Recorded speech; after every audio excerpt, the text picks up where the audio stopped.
Army जिस तेजी के साथ पुल बना रही है, जो बचा हुआ काम है वो तेजी से कर सकती है। 23 तारीख को हमने एनडीआरएफ की 9 बटालियन हमने भेज दी थी और 3 कल रवाना करी है। केरल का वायनाड दर्द से सिसक रहा है। पहाड़ तोड़ आफत की मार ने कुदरत की गोद में बसे 4 गांवों को वीरान बना दिया। ज्यादातर घर तबाह हो चुके हैं। इक्का दुक्का खड़े जरूर हैं, लेकिन उनमें जिंदगी के निशान नजर नहीं आते। कई सारी गाड़ियां, फ्रिज, आपके कंप्यूटर के सामान, कई घरों के बर्तन, डब्बे, वो सारे यहाँ पर आकर बारिश के और बाढ़ के और मलबे के सैलाब में बहकर यहाँ आ गए। बड़े बड़े दरख्त टूट गए। घर करीब आधे से ज़्यादा कीचड़ और मलबे में सने हैं। यही वो एपिसेंटर है, यही वो केंद्र है इस पूरे हादसे का।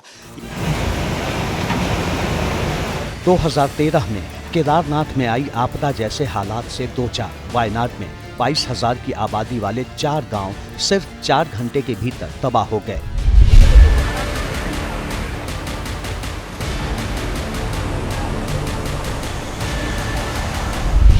इन गांवों में जो रात में सोया, उनमें ज्यादातर लोग सुबह मलबे में मिले। जो लापता हैं, उनकी तलाश में एजेंसीज ने पूरी ताकत लगा दी है। लैंडस्लाइड से तबाह इलाकों का संपर्क बाहरी दुनिया से टूट चुका है। मौसम भी साथ देने को तैयार नहीं है। ऐसे में जहां तहां फंसे लोगों को निकालने के लिए हर तरीका आजमाया जा रहा है।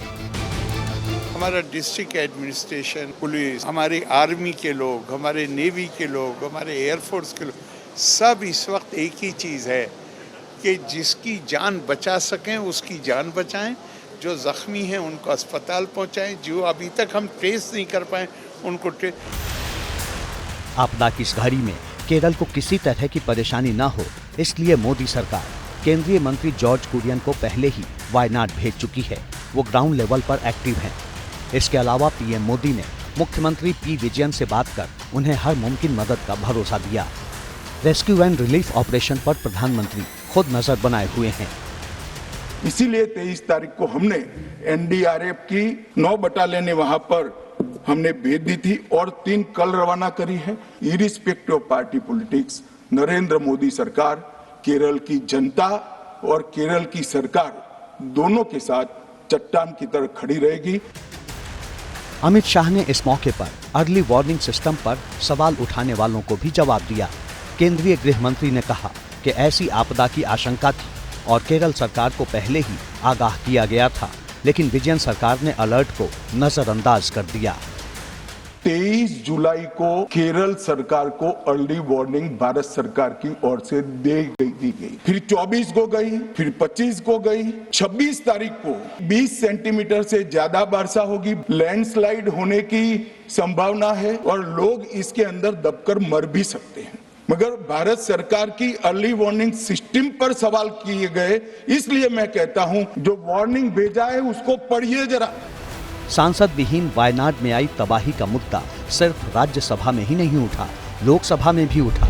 लोकसभा में इसकी बात की कांग्रेस सांसद राहुल गांधी ने, तो बीजेपी के सांसद तेजस्वी सूर्या ने उनकी गंभीरता पर सवाल खड़े कर दिए।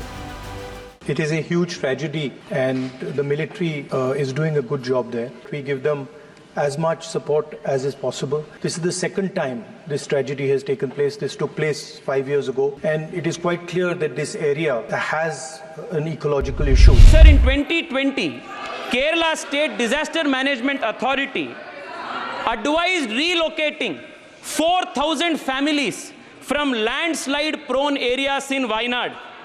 Till today, no action was taken, and the MP representing Wayanad did not even raise this issue till today.